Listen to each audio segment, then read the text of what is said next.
Hi everyone, I'm Tom Shaughnessy and welcome to Disruptors by Delphi, an invite-only 12 guest per year seminar series where we host the brightest minds in crypto, not only to educate the Delphi team, but to share the guests' vision and knowledge for the entire space. Today we're thrilled to host Tracheopteryx, or Trach for short, for our second episode in the series. In this episode, Trach will discuss Yearn Finance and the story of what DAOs are, how they work, and why they matter. DAOs are the next step in collective development. We're at the very start, and what we've seen is just the edge of the shadow. In this talk, Trach will share his insights from the frontier of the most decentralized DAOs on the planet. Trach will also be giving a new definition for DAOs, showing their anatomy, and contextualizing their value. With that, let's dive into our second episode of Disruptors. Hey everybody, I'm Trach. Thank you for having me here. I'm going to be talking a lot about DAOs, and there's a ton of material. So this is me. I'm a dinosaur.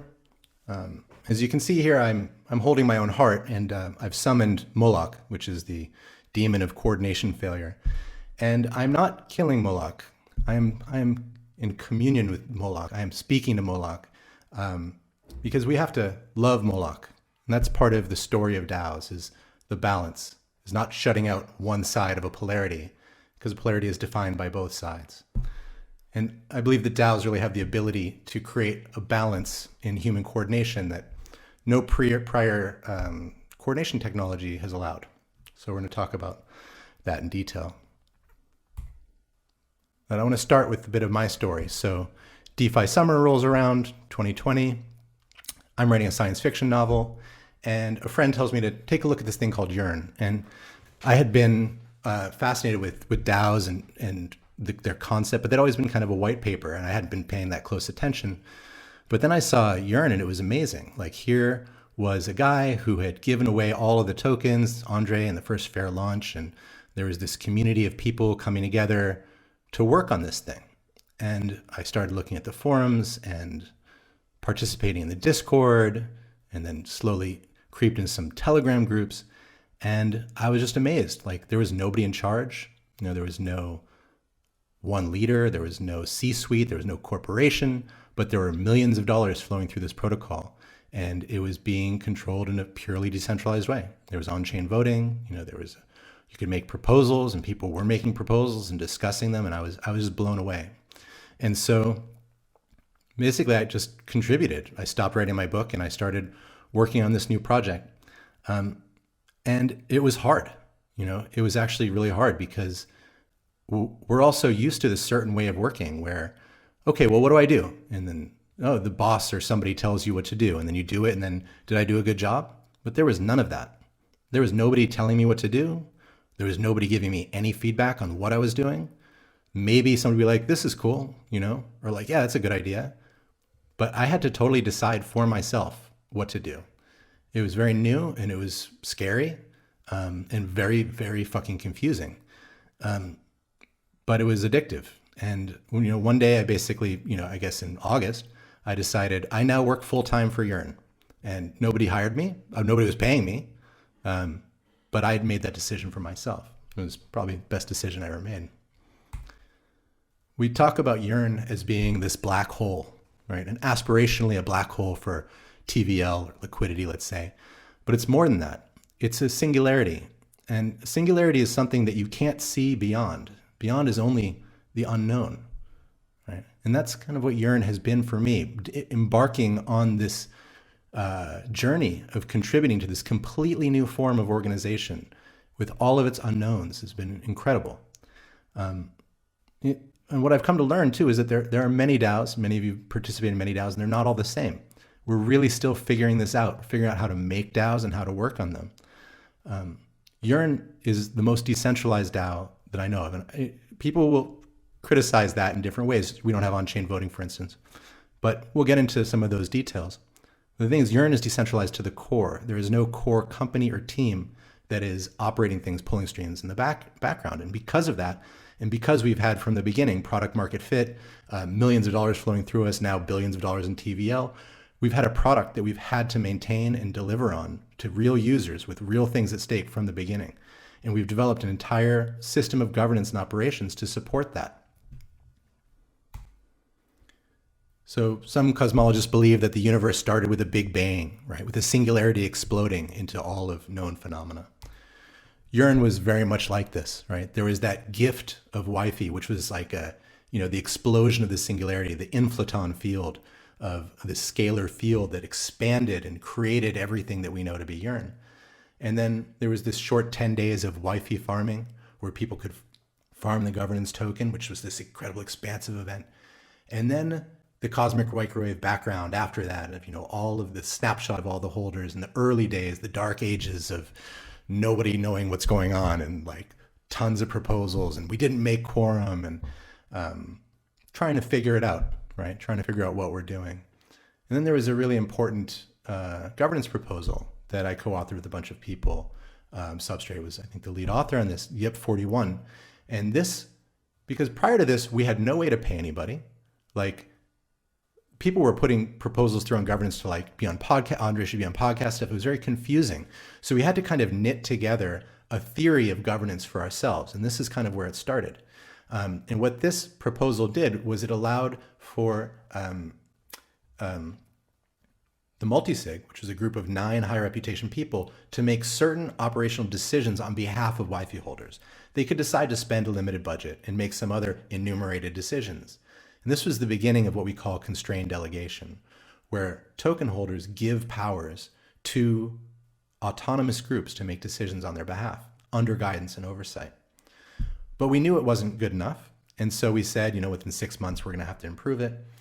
During that time, we did something, the mint, which is when we minted more Wi-Fi tokens, because even though the fair launch was fair for investors and farmers, it wasn't fair for contributors. Most of the contributors didn't get any tokens.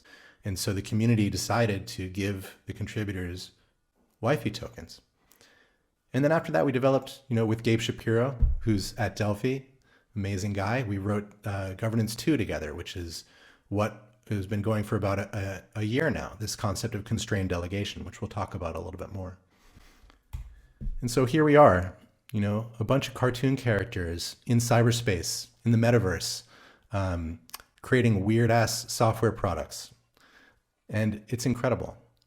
This is a NFT that we had commissioned when one of our contributors suffered a real catastrophe and his house was partially destroyed. And he was living, at friends' places for like a couple months. And so we couldn't all be there in person to help him build his house. So we made this and we sent it to him. And, it's so moving to me. And like, this is my family. Like, that's what you can find in a DAO. I haven't met all of these people, but it doesn't matter. Our DAO, Yearn, constantly pushes me to grow. And it's incredible. Like, as the collective development of these organisms happen, the individual personal development, all of the people that contribute is also happening. And we'll get more into this. But, there's so much shit posting and FUD on Twitter about DAOs and like, oh, this DAO didn't work, DAOs can't work, DAOs are false, whatever. And it's so far from my experience of working in a DAO, so far from the quality of human beings that I've met through DAOs, that it's really important to communicate some of this from the inside. I've been, at the forefront of working in DAOs and designing DAOs for 2 years. And there's not that many people that have done that. And that group of people are some of the most incredible people I've ever met. The shadowy supercoders and the builders and the contributors, unbelievable generosity of spirit and minds. So we're going to get to why DAOs are important. That was a little bit of my story, but we have to start, I think, first with saying what they are. What are DAOs? And to understand that, we have to start with development. So going back to the Big Bang, a singularity, a black hole explodes, it creates all the particles, everything, all the planets, it evolves over time. There's a physicist at MIT whose work I love, Jeremy England, who basically has a thermodynamic theory of Darwinism, which shows mathematically that you just basically shine a constant energy source at material with a heat bath and it'll turn into life. That life is the turbulence and the swirl of time's arrow as we progress to the heat death of the universe, which is when all the particles again coalesce into these black holes. This progression is unstoppable. And DAOs are a part of that, as are our human development. So this is a slide from Ken Wilber's Integral Theory, where he collected all of these different thinkers, all these different developmental psychologists and gurus, and looked at human development, from Piaget children development to adult development. And we progress in similar paths. There is a order to human development. And that map is personal development. That's for me, my internal experience. But another thing that Wilber showed is that there's actually these four quadrants to experience. There's internal, external, collective, and individual. And while we as humans are progressing in the interior individual realm, DAOs are progressing in the collective realm. And in the collective realm, DAOs are the next tier of development. And it's not just an incremental step, it's a major step. And it's one that we really need because we're at a perilous place in the world. And for example, I look to biology because biology is, you can get inspiration and understand from these other quadrants, other developmental paths, what maybe we'll have to expect. Now, we don't know for sure, but maybe. So there was a time, on ancient Earth where there was just single cell organisms floating around in the ocean eating each other. And one day one ate another, but it didn't digest it. Instead, this became mitochondria, and they created a symbiotic relationship. This was from prokaryotic to eukaryotic life. And from that moment, multicellular life became possible and complete new change in the ecosystem, a giant with larger body plans. This is similar maybe to where we're at now with DAOs. Because corporations have been kind of like single-cell little creatures eating each other, and we need something a little bit better. Yuval Harari talks about corporations as, a coordinating fiction, and that the story of human coordination is one of fictions, stronger and bigger fictions that allow this to scale bigger and bigger groups of people. What started with, families, from tribes to nations to corporation, and now DAO. This is the developmental leap that we're making now. And importantly, it's transcend and include at each stage. It's not replace. And one is not better than the other. My feelings are not less valuable than my cognitive abilities. And the wisdom of tribes is more important today maybe than ever before. So we need to bring each of these to the next level. But importantly, let's look specifically at corporations and DAOs. Because we're at the very start of DAOs. And if you think back to the very start of corporations, the Dutch East India Corporation in the early 1600s, they looked very different from the Facebooks of today. They were very much more like the nation state. And then over time, they developed into what we know as modern corporations. DAOs today are mostly just corporations in the blockchain. Most people are taking the same systems of work and centralized work, hierarchical work, and they're implementing them on chain and saying that's a DAO. Sure, that's the beginning, but we can go much farther. And to understand this, let's look at the definitions. So this is a company. The corporate definition of a corporation, a company or group of people authorized to act as a single entity, legally a person, and recognized as such in law. So we don't have a great definition for DAOs. So we've been working, some colleagues and I in the Groundwork Network have been working on creating a new definition. This is one that I've been working on. It's not final, it's not accepted, it's just what makes most sense to me, which is a decentralized network of autonomous agents coordinating resources with cryptographic fidelity. And so let's look at these two definitions together.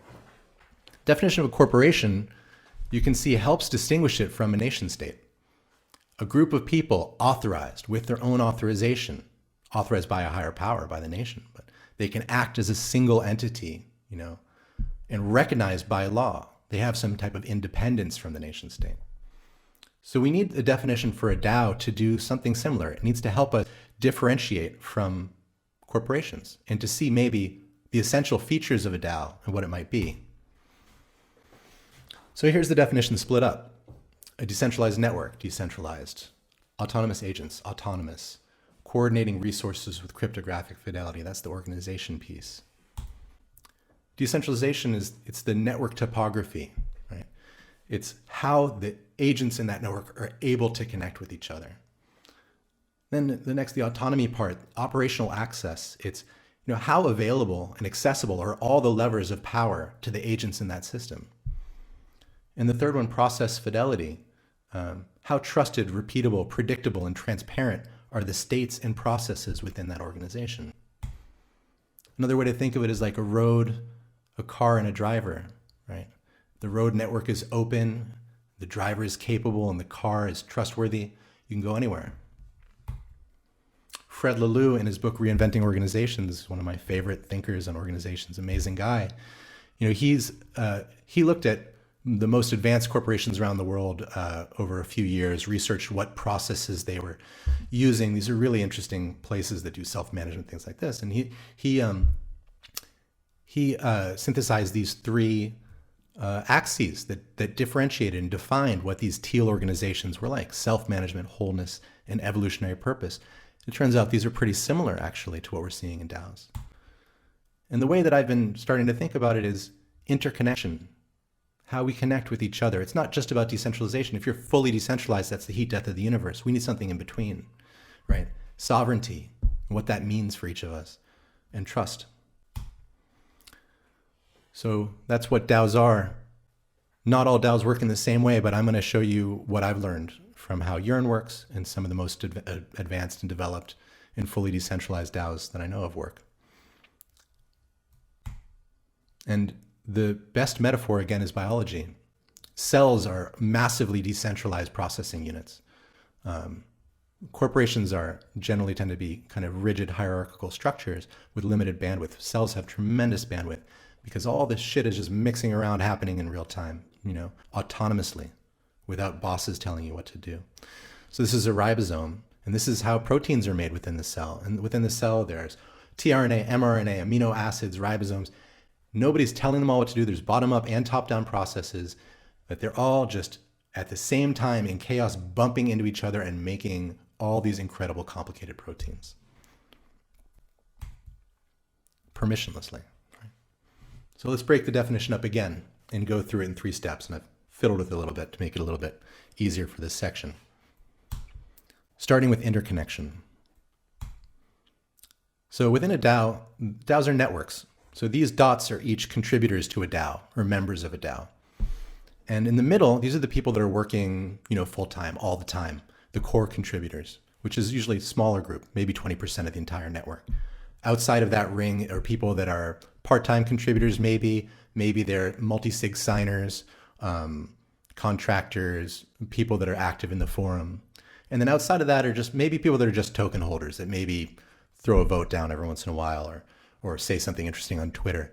All of these dots are probably token holders, but there's different types of contribution, different levels of trust, different levels of engagement in all these rings. And some people think, what you're trying to do is get everybody in that middle. No, that's not the goal for DAOs, in my view.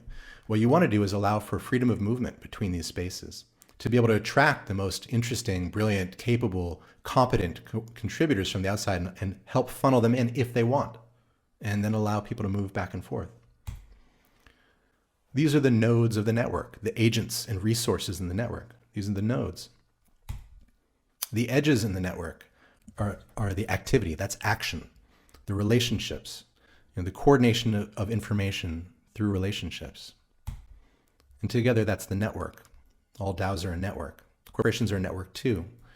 Networks can take different types of structures. So these are different network topologies.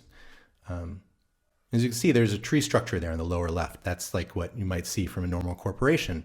It's hierarchical. And the truth is there's nothing wrong with hierarchy. We're not trying to make a flat, we're not trying to say that the sun is the same size as the moon. They are different. I'm not trying to say that I have the same wisdom as a, quantum physics PhD. I don't, and when I'm with that person, I'm going to defer to their expertise. That's natural flowing hierarchy, and that's extremely valuable. And then there's number 6, a mesh network. This is what a lot of DAOs are like now, just very highly decentralized and chaotic. And then there's also a hybrid network. And each of these types of networks are going to give rise to a different kind of structure, different type of behavior. So there's this really beautiful hypothesis, the Sapir-Whorf hypothesis, made famous from the film Arrival. It goes, the structure of a language affects its speaker's worldview or cognition, and thus people's perceptions are relative to their spoken language. Basically, the language constructs mind. And if you look at some studies of developmental disabilities in children, if you don't have certain words, you're not able to create certain mental constructs. And in DAOs, we're the words. So here's something I've been playing with. The structure of an organization affects its contributors' perception and autonomy, and thus an organization's capabilities are relative to its structure. Basically, the way that your DAO is structured, the way that its network is connected, and all the other things are going to give rise to different levels of collective intelligence. So let's look at some of those different types of network structures. This is a robot. A robot is, kind of like a corporation. It's got a rigid control structure where there are dedicated sensors that send information up the chain to a processor that makes sense of it and then sends its commands and its electrical impulses to actuators, then execute it perfectly. This is what corporations often are trying to be. This is a very limited type of bandwidth, a very limited type of collective intelligence, and quite brittle. This is the other side, where corporations are more centralized. This is massively decentralized. This is slime mold. A lot of DAOs are kind of like this. So slime mold's fascinating. It's actually, some researchers have shown that it can solve the traveling salesman problem in linear time, not exponential time. It's capable of these incredible computational feats organically. And with each cell sensing and responding to its environment, making decisions on its own and sending those messages out to other cells. But this is kind of where I hope we're going. This is a fly brain. It's not totally decentralized. It's not totally centralized. It's somewhere in the middle. And it's capable of giving rise to incredible levels of collective intelligence. We're not quite there yet. We're maybe more like this. This is a siphonophore, which is a colonial organism composed of medusoid and polypoid zooids that are morphologically and functionally specialized. Thank you, Wikipedia. Beautiful, but the cool thing is they're actually different species. So like those pink things are one species, the yellow things another, the other. And this is kind of like Yearn. You've got the Y teams, which is one kind of organism. You've got wifey holders voting and the multisig and the bunny rabbit, all different species kind of working together to make something happen. Maybe this is where DAOs can be now. So that was interconnectedness. Now let's talk about the next one, sovereignty. Now this word has some baggage with it, right? I think it's important to look at it through a developmental lens. So for a child, sovereignty might be the ability to control one's body. And maybe for a young person, it's about dominion, like a king, having control of other people so they can't hurt you. And then you can develop further and maybe see that sovereignty is about responsibility. It's about taking responsibility for your own emotions, your own desires, not blaming other people for one's fate, being a responsible, sovereign individual working with others, taking responsibility for my own stuff. So again, all the nodes in the network, these are the agents and the resources. So let's start by defining agents. Agents can be human beings, they can be software objects, or they can be groups of human beings and or software objects. Because as we know, in DeFi and in crypto, smart contracts can make decisions. They can execute things. They can be agential. And resources, all different types of resources, cryptocurrency, smart contracts can be a resource too, something that receives. Agents emit, resources receive, right? And data. And also simps, because human beings are on the spectrum too. We can be agents, we can be sovereign, or we can be resources, we can be property. If we outsource responsibility for actions and feelings to other people, to a boss, to a father, to a memory, to people talking shit on Twitter, we've given away our sovereignty, right? Allowing other people to control us and becoming a property, essentially. Now, there's nothing wrong with giving access to one's feelings to other people, but to do it in the light, with trust and consent. And in order to have sovereignty allows for us to move from the command and control architecture of corporations and nations and conquest to the sense and respond architecture, which is at the heart of a healthy DAO. And when you're sovereign in this DAO, what the hell do you do? How do you know what to do? So many people have asked me this question. So I borrowed this from the Japanese concept of ikigai and adapted it to DAOs. So when you're sovereign, when there's no boss telling you what to do in a DAO, how do you know what to do? You have to listen and you have to decide for yourself. And what you do is think about, well, what do you love? What are the things that you truly love doing? If you're doing that, your work is going to be better. What are you best at? What can you be paid for? This stuff doesn't happen in a vacuum. There's a market out there. The skills you can be paid for are going to be worth more generally to the DAO. And then what does the DAO need, right? And you can find that on message boards and discords and bug bounties, all these different things. Anything in that red area is what you should be doing. And every action within a DAO is part of its dance of coordination. All of these edges are active coordination happening within the network. And let's look in detail at that action. This is kind of the anatomy of decentralized work. All actions, are between multiple agents and resources within a DAO to a certain extent. And in order to understand how to take action in a DAO, I've borrowed another concept. This is Betty Martin's Wheel of Consent, which comes from sacred sexuality, as a way to understand deep consent in relating to other people sexually. The same thing can be said for any type of collaboration.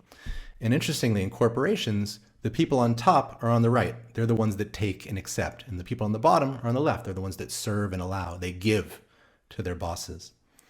But in a DAO, that barrier is torn down. You can be an owner, you can be a worker, you get to choose. So that's why this is an important thing to look at, because relationships and contribution can emerge through all different places on this. So let's take a few examples. Say there's a contributor and they're in the Discord and they're saying, I can't find the financials. Is that a contribution or is it interference? In this case, the DAO has an aversion to this. This is interference. This is not useful, right? That's not a contribution. But in another case, it might be a contribution. That contributor taking space and energy from the other people in the DAO might be useful, because maybe the DAO is like, oh, somebody else in the DAO is like, oh wow, the link is broken on the website. Let me go fix that. So that has become a contribution now. Depends on the context. Or maybe you're a designer and you want to create a logo for a DAO, but nobody likes your logo and no logo is needed, so it's not contributing. Or, in that case, you're taking, but here, in a different case, you could be serving. You say, I want to, I'm a good designer, or maybe the DAO wants you to provide a logo, but you're not quite sure. You're outside that circle of consent. You don't want to give the logo to the DAO for no reason. But then if the DAO adds in some money, then, maybe yes, now you're in consent. Now you can make that contribution for the DAO. An example of allowing, perhaps, you're a fantastic developer and you have a private repo that you could share with the DAO to help them. That's, passive and giving, and that might be valuable to the DAO. It's another way to contribute. Or if, you don't want to, don't share it. It's all up to you. And you can contribute by accepting as well. Airdrops, DAOs do airdrops all the time. That's because it's valuable for the DAO. Or maybe it's a shitcoin. Right? So how do you know if it's a contribution? If we look more closely, the anatomy of contribution and action within a DAO, all actions start with an inspiration of some sort. And this is the sense and respond, the weight in the action, the 0 and the 1. The inspiration leads to execution, and then another reflection period of evaluation. And the evaluation might be automatic, unconscious in the shadow, or it might be a specific process. There might be a grants committee or a coordinape or something like that. And then once that evaluation has happened, in whichever way it happens, there's generally a completion. It might be a payment, it might merge a pull request, who knows? So this is the structure for permissionless actions within a DAO. When it gets to permissioned actions, it gets a little bit more complicated. But this here is the kind of atomic unit of action in decentralized work. Starts with inspiration, and if this is something that requires permission, something gated, you have to make a proposal, and then there's a decision-making process, and if that goes through, it becomes execution, then evaluation and completion. It can go back, keep going. The lines can connect between each other too. But this decision-making piece is pretty fascinating. It's one of the things that we really learned a ton about in Yearn. There's all different types of decisions, and there's tons of different decision-making processes. We're very familiar with token-weighted voting, but there's also something called the advice process. There's rough consensus, there's consent, there's game mechanics like Coordinape. There are many, many different ways to make decisions, which is good because the space of decision-making is very vast. There's many dimensions to it. Not every decision is the same. There are some actions which should be permissioned. There are some that should be private. Some that should be off-chain, some on-chain, fast and slow, insignificant. This one is like, what's the potential impact of a decision? Is it insignificant or could it be catastrophic? Does the impact of this decision affect just one person or does it affect every member? All the different positions on these axes means that you need a different way often to make those decisions, and those decision-making, the consensus mechanics, as well as the empowerment of the people. And this was the foundation of what Gabe and I did in Governance 2, Constrained Delegation. So what we saw at Yearn is that we had to kind of thread the needle between both making sure that wifey holders had ultimate power and control over everything that was going on, and individual people that were at the core of this thing, working their asses off, could be empowered to do what they knew was best because we trusted those people. It's a very high trust network. You don't want it, but you don't want to trust them with everything. You need to have the multi-sig, or you want to have on-chain voting, or some method of creating a trusted envelope, but then be able to delegate powers to people and allow them to do stuff with it in a transparent system of accountability. And that's what this does. So instead of delegating voting power, we delegate specific decision-making powers. And any group of people can say, hey, we want to execute this type of power for Yearn. And they can make a proposal, they can carve that power out of the stack and start working on it. And they might need to have specific reporting requirements, whatever. Wifey holders don't like it, they can take the power back. And this is the kind of foundation of this new form of governance. We've been working on it now for a year, and it's gone really well. There's still a lot to improve and bumpy in some ways, but it's starting to be adopted by tons of DAOs. And then later we developed Coordinape, which is it's a DAO tool for doing decentralized compensation, because compensation is actually one of the hardest decisions to make in a truly decentralized way. Most DAOs kind of do compensation in the back room and then they rubber stamp it on the forum. To do it really decentralized is hard. And so just Coordinape is one way to do that. There's a kind of novel consensus mechanic where all the members of a circle can decide to add new members through decentralized vouching, and they can reward each other through giving a poker chip-like token called Give. And then the total allocation directly results in a distribution of funds. So this, all of this comes back to this, the action unit, the anatomy of contribution. And one of the fascinating things is that it's fractal, right? If you look in each of these nodes and each of these edges, it's the same cycle. And turns out that the network is fractal too.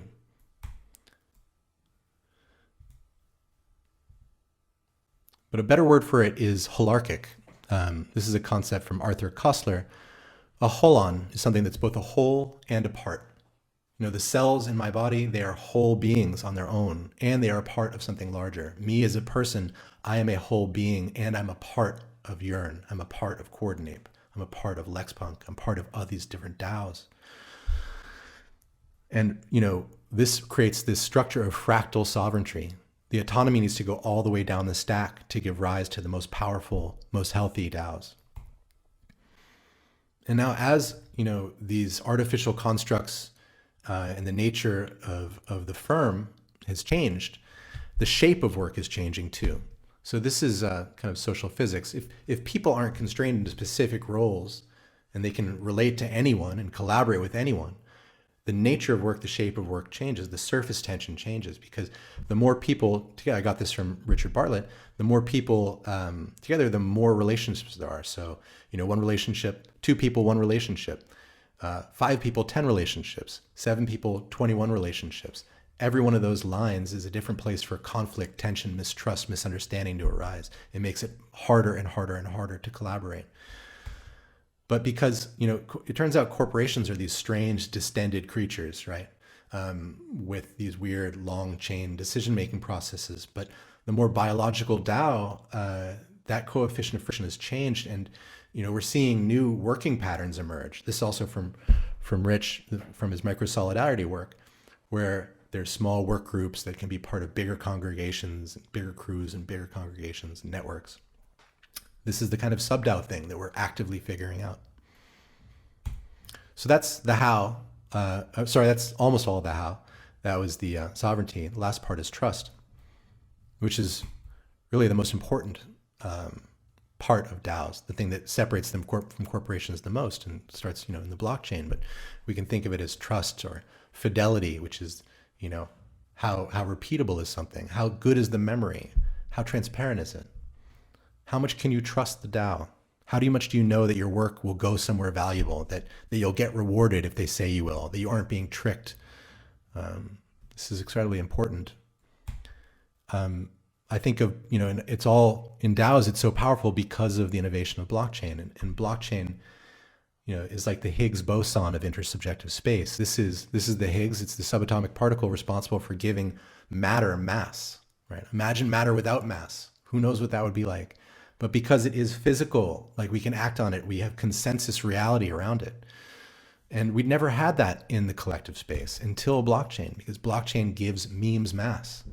And this is a profound thing. Memes are not just a joke. Memes are like the genes of the collective space. And the collective space is just as alive as the individual space. We just don't see it in the same way. Before, we had to rely on text and magnetic platters, on jurisprudence, on governments, and centralized power holders for our trust method. But now we can rely on blockchain. It's such a stronger foundation. It's like going from RNA to DNA, right? RNA is highly mutable. It can degrade over time, but DNA is this incredibly robust storage medium. And that change goes from like the ability to create a virus to the ability to create a human being. Like that's the level of change that blockchain enables. Now that we've looked at all of this stuff, we understand these three axes of DAO-ness, interconnectedness, sovereignty, and trust. Let's go back and look at corporations again and the difference between DAOs and corporations. Those four circles are the network diagram. The one on the left, so let's start with the private company. All three layers are closed. The private company, all the shareholders are decided through a centralized system, the board of directors, the employees. The trust model is really based on how much you trust that company because they can hide reporting from the government.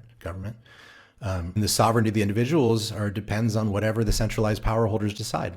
Who can do what, who can do something else. So that's like the most closed. The next one over is a public company. So now the outer circle is opened. The outer circle is decentralized. You can buy shares of Apple. You can permissionlessly, mostly, become a shareholder to be a part owner of something. But then the inner circles are still both closed, right? There's, the board of directors, the people in the middle sphere. That's generally still closed off. And the trust model is a little bit better, but now you're relying on the trust model of the government that is supporting this. And the sovereignty of the people depends on whatever the centralized power structure decides. So here's DAOs. DAOs have this remarkable feature of decentralized tokens and blockchain and voting, and that happens all in a much more decentralized way. But most DAOs today, there's an important difference between governing an immutable contract and governing an entire group of creative workers. So we can look to examples of fully decentralized immutable contracts, which are the governance surface area is quite small. So you can do it all on chain with one single channel voting process.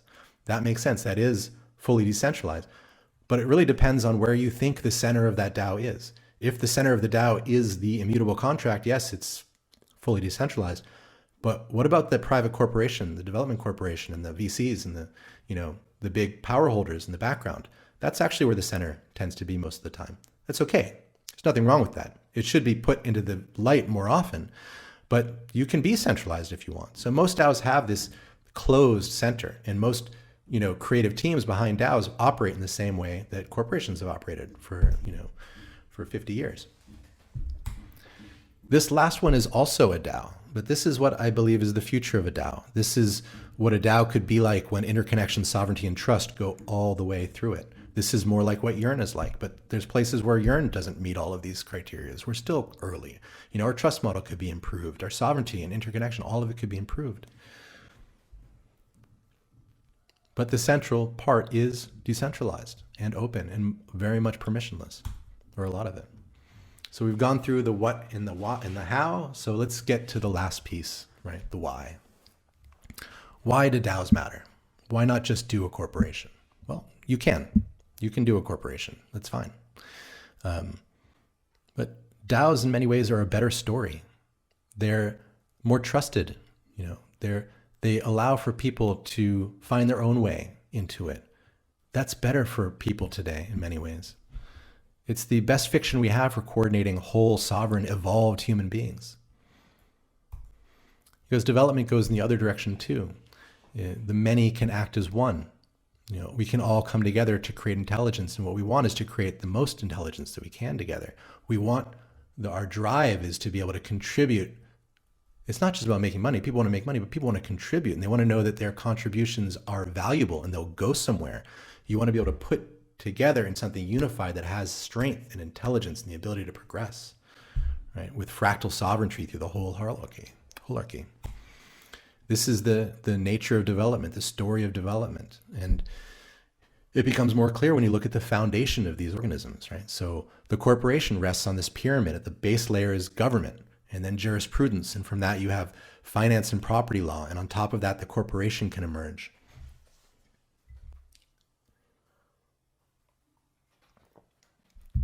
The DAO has a new foundation. It develops developmentally in the same sequence with corporation. At the base, it's got the internet or maybe digital computation. On top of that, blockchain.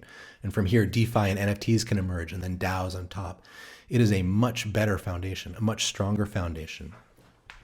And the stronger the foundation, the more coherent the mind on top of it that can happen.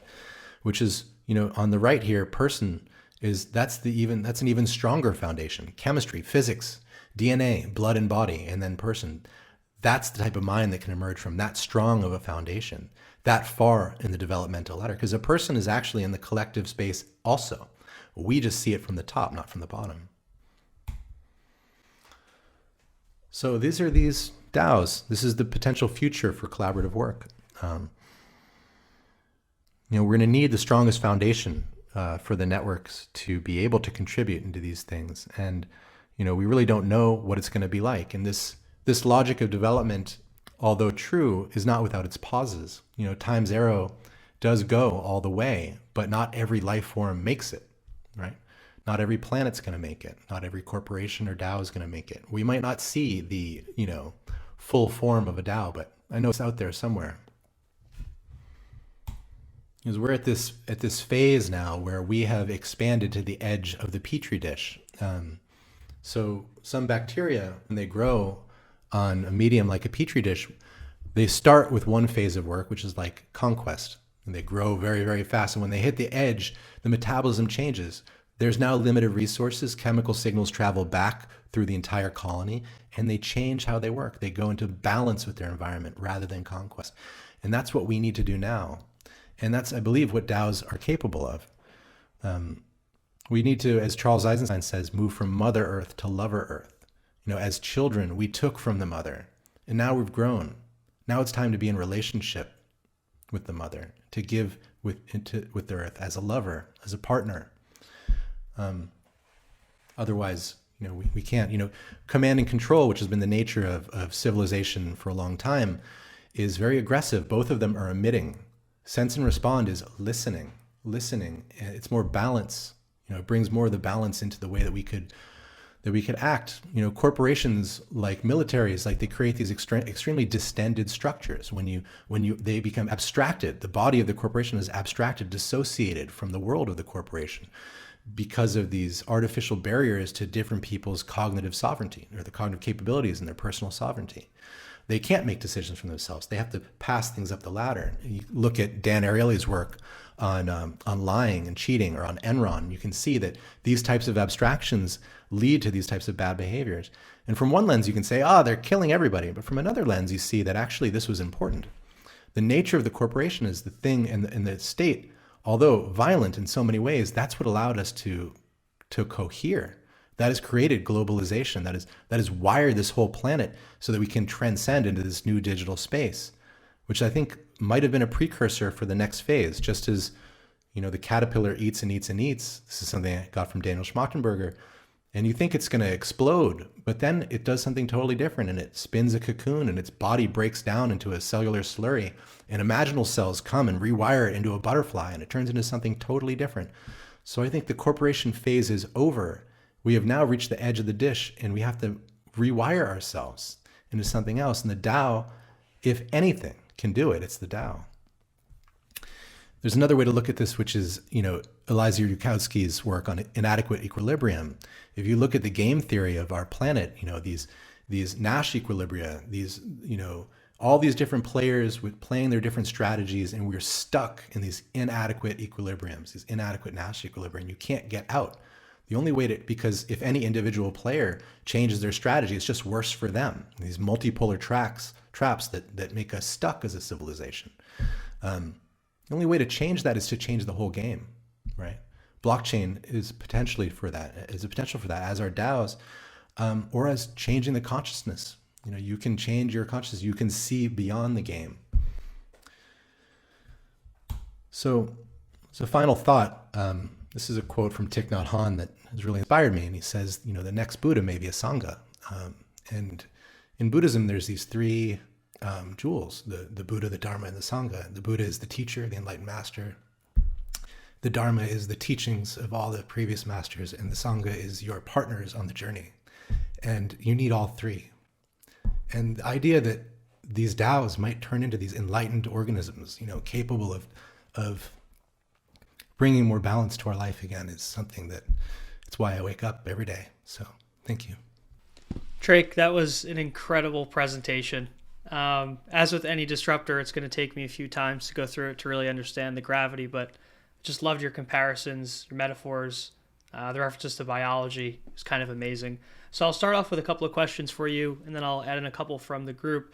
But I guess one question for me is, everything you're describing here, when does this become normal for people, right? Like, when does this become plug and play? They just show up. They don't have to understand everything you're describing, which is incredible. But when does it become second nature to them, where it's just how they interact with the world? I think it'll come in phases probably and come over time. I think as consumers, people will start interacting with DAOs pretty soon, as consumers of media, consumers of content. But as active workers, contributors to DAOs, it'll take longer. The barrier to entry of the user experience of blockchain tech, dApps, all this stuff is pretty significant. Understanding, how to be responsible with your own funds, with your own wallet, the UX around wallets and addresses. I mean, that stuff is going to take some time. But as that starts to spread more, I don't know if I put a time on it. I think we're going to see massive change in the next 5 years. And, DAOs will be probably pretty common within 5 years. And then, maybe over the next 10 years, they might start to really, really disrupt the corporate model. But don't hold me to that. Do you think we'll ever get to a place? No, don't worry, I won't. But when do you think we'll get to a place where people identify with DAOs on a global level, right? They no longer identify with a country or a geographical region, but they identify with themselves as their place and their role within a DAO. Yeah, I think that's happening already. I have more, I identify more with my family at Yearn and Coordinape than I do with, being a U.S. citizen in many ways. And it's a great question because I think that, the future of DAOs is a really fascinating one. And I didn't put a lot of this kind of speculative stuff into the talk, but, we see all different types of DAOs in the world, right? There's service DAOs, there's social DAOs, there are protocol DAOs. And I imagine this future where we're part of all these different circles, and we've got maybe a physical level DAO. These are the people that we're around every day, the people that make our food and, and teach our children. And then we're going to have interest group DAOs of science fiction fans, and we're going to have work DAOs, and we will identify with all of them in different ways. And one that might be the most important is going to be where the money is. The financial union DAOs that could really destabilize everything. That might be what we identify with the most. It'll be kind of a new type of modular politics. One question from a past disruptor guest, Brooks Brown of NOR, was that governance votes within DAOs are commonly thought of in the traditional one vote, one coin method to mirror the real world, kind of like one man, one vote idea. Given that mirrors, pretty poorly, are there other models you might explore or that you're interested in for handling governance voting? Yeah, I think Vitalik has written some really great critique over token weighted voting. And part of the reason, you can look at one of his recent, I think it's why coin voting sucks. And there's a few reasons why it's not. One is that you can disintermediate the economic value and the voting power through wrapping, and you can sell votes. And that stuff hasn't happened very much yet, but surely it will. Another reason why coin voting works now and it maybe isn't so great is because we're still very early and there's a lot of camaraderie in the space, but these systems are easily manipulated. So while they have been effective and they do work in a lot of cases, they're not going to last. And so, but it doesn't mean that token voting doesn't have a piece to play. Kind of going back to one of my previous slides and looking at all the different types of decisions, the whole decision-making space, different consensus mechanics are going to be good for different types of decisions. We have to create a heterogeneous architecture of decision-making bodies, right? And we'll be using different types of consensus mechanisms. Reputation-weighted voting, like is implemented in Colony, in other places, could be really useful. Using multi-sigs, with elections, with delegated representatives, like Synthetics does, or like the Pods project. There's a lot of really interesting possibilities that are all emerging now. We're all trying. So there'll be a lot of development there.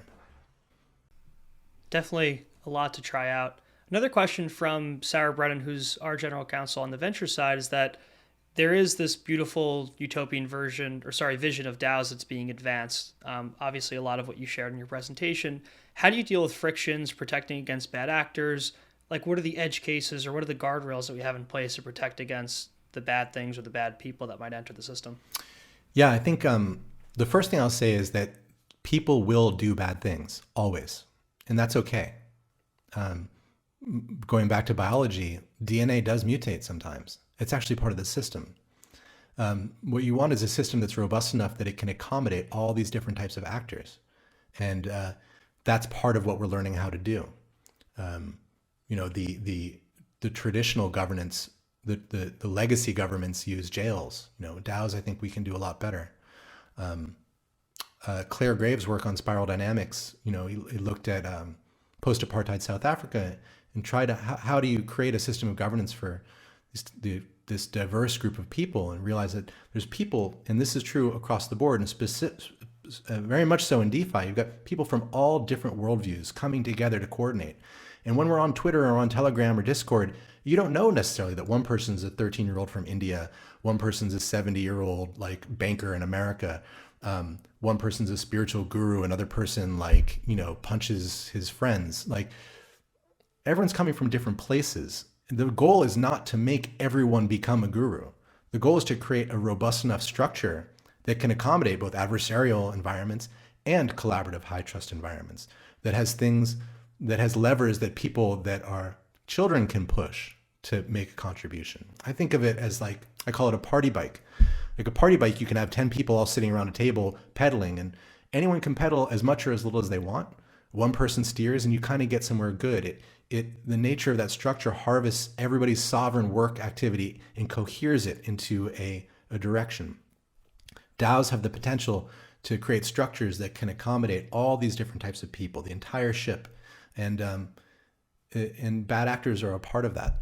But there will be hacks. That's part of how we grow, right? We're forged in the fire of this stuff, and every day we're learning how to do it better. I guess it would be bad if there were no bad actors, right? You have no one hardening the system, nobody actually improving it. So one of the other things I had was, you have such a great grasp of everything happening within a DAO, your vision. For me, it's so complicated. For new people to a DAO, it's so confusing, right? When do we get to a point where somebody shows up and it's just easy, right? It's just simple, because frankly, everything you shared is incredible, but I highly doubt that most are going to understand that exists, but it will power, obviously, the next DAOs. Yeah, so most of my talk is not like a newcomer user manual. It's more of like a designer's handbook for thinking about how to make DAOs and how to make governance systems. There's a lot of people doing great work on onboarding people into DAOs, like Forefront and tons of other OXX. There's so much, and but it's hard. It's really hard, and it might be hard for a while. And a lot of people want to let's get there already. Let's deploy this into some underprivileged community and have them use it. And it's like, yes, I see where your heart's at. I love that, and we're not there yet. I mean, go ahead, try it, but maybe it'll work. But but there's a lot to learn first, and that doesn't mean that we have to do it ourselves. Everybody's welcome to work on this, but we can't expect it to be ready for some of these higher challenging environments so soon. I mean, it'll take some time. It's very confusing. Do you think Yearn is at a place right now where Banteg, Andre, you can leave and it would persist and move forward? Oh yeah. What do you think the impact would be? Absolutely. I mean, Andre hasn't contributed to Yearn much in a long time. And I stepped away for a quarter, and I'm not one of the most important people at Yearn by a long shot. There are tons of people. We've got a team now of like 50 core contributors that are incredible. Tons of redundancy. So a lot of what we've worked on is creating more and more robust decentralization. Like we're very committed to this and to redundancy and to make sure that information doesn't accrue in one place and our systems are, robust and secure. That's what we work on all the time. So yeah, if I left, sad to say, me leaving probably wouldn't change too much. There's a lot of stuff I want to do. I think somebody else would do it differently, maybe not as well, but they'd be fine. Do you think that's a pretty big difference versus the corporate structure? I mean, in a corporation, in a general business, if one of the leads leaves or is fired or takes a vacation, stuff kind of comes to a standstill, right? But the way you're describing Yearn is where you can leave for 3 months and come back, and you're still moving forward in the interim. Yeah, because I'm not the leader of Yearn. I never have been. I am one of many leaders. It's a leaderful organization. We've got 50 leads at Yearn, and I'm in the middle of them. You don't know a lot of their names because not all of them love to talk about stuff like this like I do. But it is different. We're in a corporation. That's part of the brittleness of a corporate structure where you have these people on top that are responsible for making all the decisions. At Yearn, we all make the decisions, and there's some that are gated, but those are also decentralized. Like I'm not even a voter on any of the Y teams. Like there's different people that do different things. So it's super different and way more robust than a corporation. Makes a lot of sense. Yeah, it's definitely a different feel. Another question we had from Avi, who's a venture associate on the venture side, is what tools and infrastructure will enable DAOs to make a stepwise improvement in their efficiency or coordination? I guess what are the tools that or infra that's most important to you or that you see as the most valuable? Yeah, there's a lot, and there's been a huge explosion of DAO tooling. I said pods before, but it's Orca protocol. I love what they're doing. They're doing, kind of wrapped multi-sig consensus mechanisms with NFT gating as a way to do delegated decision-making, very much in the model of governance too. There's also Gnosis Zodiac, which is a infrastructure for putting together different modules within a governance architecture. It's also kind of inspired by governance too, certainly on other things as well. And so there's a lot of work being done on decision making with better, there's things like Boardroom and Tally too that help you see different governance processes. And then there's Coordinape, which is a way to do decentralized compensation. There's just so many. There's this whole space of DAO tooling, which, will make the DAO more and more efficient. And there's a lot of them, and not all the tools are great. And like a lot of the tools are basically just taking legacy corporate models and putting it on chain, with sign in with Ethereum and integration with a wallet.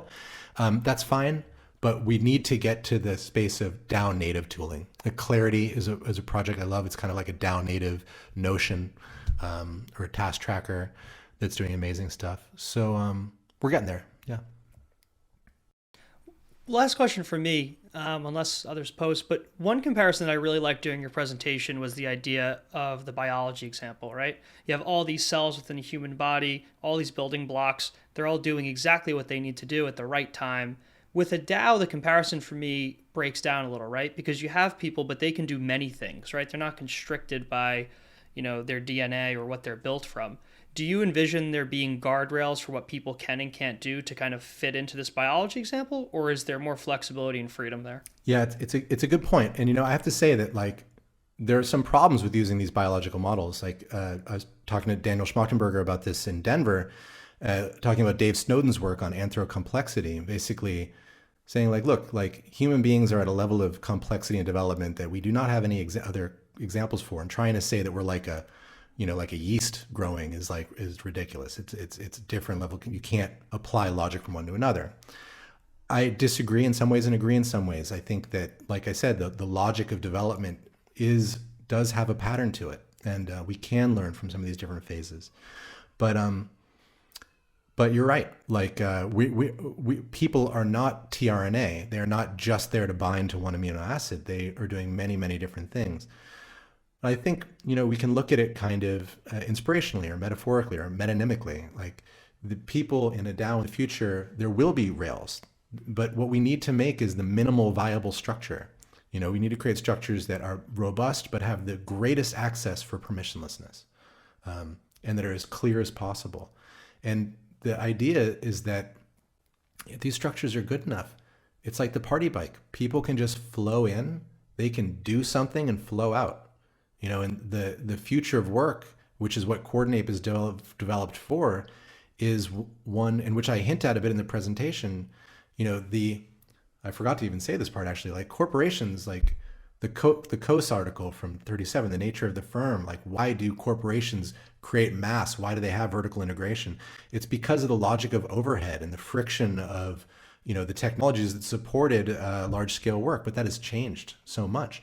And that friction is no longer there. So the work groups, become smaller and smaller, and you don't need to have this protective layer like the corporation in the same way anymore. And what we see actually working in DAOs is that they're extremely collaborative, right? We're all kind of on the same team. That's the amazing thing. And because of composability, because one person can make the data layer and then different teams can put their data into it and share it out of that. And that makes everybody stronger. So it feels like often when meeting with other teams that actually like we're in this, it's like we're different divisions of the same company. We're different divisions of Apple or something we've never met before. Totally separate financial models, but we're working together. And I actually lost my train of thought there, but can you remind me of the question? No, did I get it? What you were sharing was awesome. No, I totally got it from where you were going there. Cool. I guess the other thing for me would be, I asked you earlier on, when people show up and they're a part of a DAO in this new world and how it works. There are a lot of teams out there that aren't going to do what you're describing, right? That aren't going to follow this vision, that will have a corporate hierarchy. They'll have a CEO, they'll have a founder, they'll have a not have a multi-sig, right? Do you think people will start to like subconsciously move toward the DAOs that are actually trustless, that do compensation on Coordinape, that are decentralized by working groups, because they'll just be put off by the traditional, copy paste corporate model used in, fake DAOs? I'm trying to get a sense of if people are just going to, hey, this is what I was used to. I'm actually going to go to the new world here. Well, I think there's a few ways to think about that. One is like there are people on the planet today that think the best use of their time is to go get into a tank and shoot a Ukrainian building, right? So there are people of all different perspectives on the planet, and that will still be the case. And some of those people will want to start a corporation.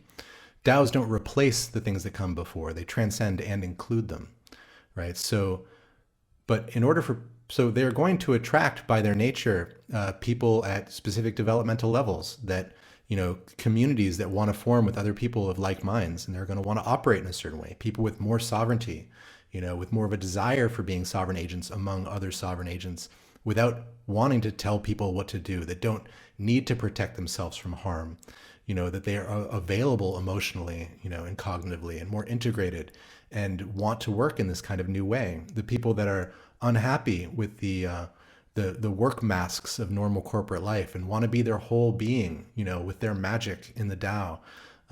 They want to express their femininity, their masculinity, whatever, in the way that they work together. So it's going to be attractive for people like that. And, we can look back to, postmodernism. We can look to the counterculture revolution in the 60s, and you can see that kind of emerged from a change in global consciousness. After a certain amount of people have, reached new levels of consciousness, this kind of sensitive egalitarian view, it creates entire new political movements. And we're kind of at another phase now, this kind of integral tier, or teal consciousness, or whatever you want to call it, where people are gravitating towards these kind of self-sovereign modes of interacting and relating with each other. And the DAO is the only place, like these types of real, true, deep DAOs, that's the only place for people like this.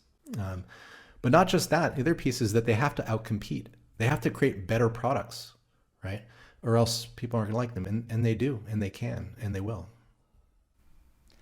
Trey, I guess throwing my VC hat on, it sounds like we need to be positioned in projects that are leaning into everything you're describing, right? Founders that are okay firing themselves and giving up control, projects that allow people to come and go, all of everything you're describing. It sounds like if that's going to be the new way in a big way, we need to look for projects as VCs, but also individual stakeholders have to position themselves in projects where they can grow in such a way like that you're describing, right? So when you get to the edge of the petri dish, there are the resources there to grow in the way that you want to.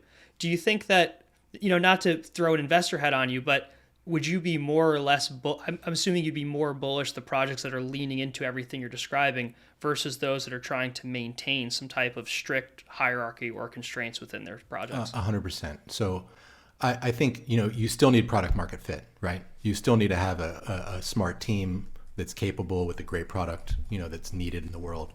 But then my investment thesis is really the ones that are communities, teams that are pushing the limits of interconnectedness, of sovereignty and trust, of DAOs. If they're pushing the spectrum of DAOs further, they're going to outcompete the other ones, because it's going to be the DeFi native, the crypto native, people that are working like you. Like I said before, you can take the old models, the rigid corporate control structures, and you can take the those tools, the ways that we've had to handle, because we've developed. This is something I see a lot in DAOs and a lot at Yearn and in myself too, is that we are at the beginning of this thing. It's very formless and it's confusing. So we fall back on what we know. And so we project our experiences onto this new space when it really doesn't necessarily need them. And so we try and do KPIs and we try and do payroll management and direct reports and all these things that work in corporation. We try and do it in DAOs, and you can make it work in DAOs, but DAOs can do even better. And I'm not saying anything's wrong with any of those pieces. Some of them can really work, but it's the teams that are creating the DAO native ways of working that are going to outcompete. So that's, from an investor perspective, that's what I'd look for.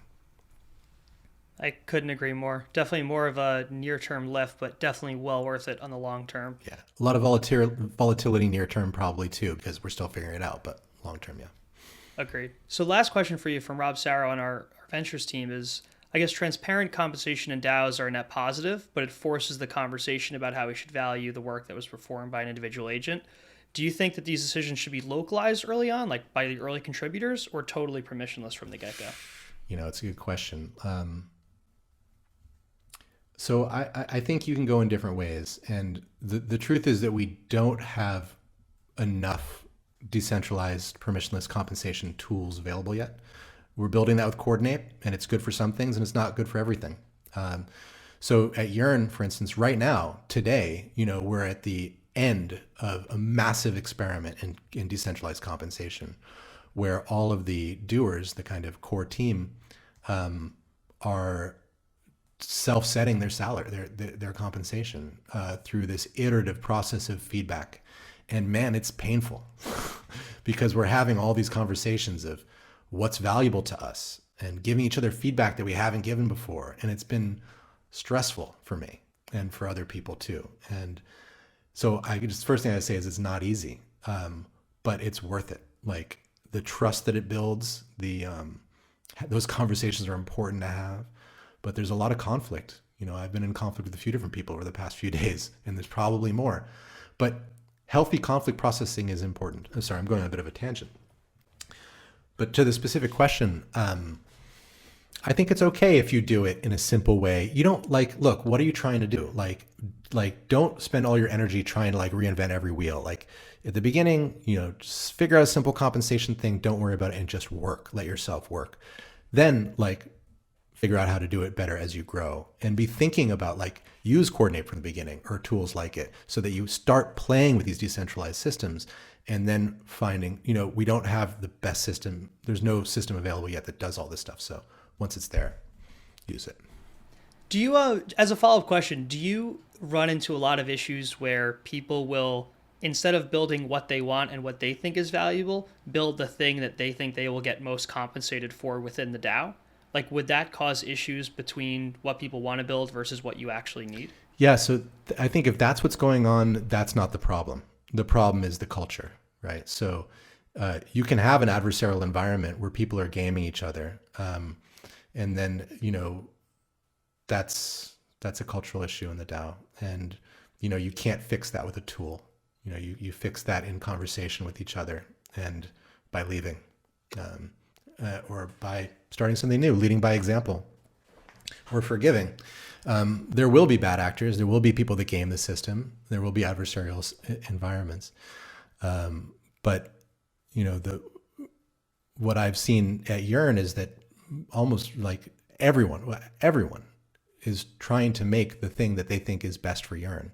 And there's almost no, if any, I can't think of any gaming that's happened. But that's the culture that we have. We have an incredible culture, and it's not alone. There's other DAOs like this too. Yeah, basically that stuff can happen, and it will. Just like any corporation, there's good ones and there's ones that are harder. To your point, though, to protect and mitigate that, you have to have a large focus on actually scaling the culture and embedding that in every new entrant that joins. And that has to get hard as you start to grow, right? Oh, absolutely. This is another thing we're thinking about a lot at Yearn right now. It's like we don't think that our way of working right now can scale a lot more in terms of the team size, because it goes back to that kind of social physics. Like you bring more people in there, there's more conflict, less trust. Like we have an extremely high trust group right now. And I don't mean with user funds, that is all part of a different security envelope. I mean just in like trusting each other that we're doing good work and et cetera. So figuring out how to scale that is a super active topic. There's the idea of sub-DAOs and of different work groups and how that fits into compensation and work and et cetera, very much actively under evolution. Tariq, if somebody is starting a project today and believes in your vision, but understands that not all of the tools are there to pull it off yet, and there's a lot of education and learning that has to take place to get there, what would you recommend to them as a step one to implement what your vision is, but while understanding that they obviously can't do all this from the get-go, right? How do they set the right foundation, I guess is my question. You're talking about people that are trying to create a new DAO or new project? Exactly, yeah, because it gets really hard to fix this after they implement a foundation or a culture a couple months or years down the line. It's tricky. I mean, I think the first thing I'd say is spend some time in other DAOs and learn from them. Like, you don't want to just like come into it and try and do it all from scratch. Like, contribute to DAOs, and even as you're building your new DAO, contribute to other DAOs, because I think that's another key piece to the kind of future work is that we're working on multiple different projects, all of us, and moving between them. And you learn from that way and import, draft, like cloning a bread yeast or whatever. Grab a little bit of it or cut a piece of a plant and plant it in a new place. Like import the culture from a place that is really working and draft off of that. But then beyond that, find the tools, be as transparent as you can. Do as much in public as you can. Try to avoid the accrual of power in back rooms. It's natural. It's easier to work that way. And I'm not saying don't have private conversations. Do. It's essential. But constantly, I think as a leader in particular, the job is to constantly give away power. Because if you're not careful, it'll just keep accruing onto you. People they will see you as the leader. They'll see you as the boss. They'll project all their shit on you. And if that's what you want, you'll get that. And then all of a sudden you'll have a corporation. You need to give away power, let other people fail, let other people succeed, and create a culture of support, the servant leader model, where you are helping other people, do their jobs. Trake, I couldn't agree more. I mean, my thesis is to fire yourself as soon as you can. Yeah. Trake, this was an incredible presentation, and you just sharing all of your wisdom on everything you learned from Yearn, from DAOs, your definitions of what we should have, the comparisons and metaphors to biology. We really appreciate your time, and thanks so much for being a guest. Man, my pleasure. Thank you.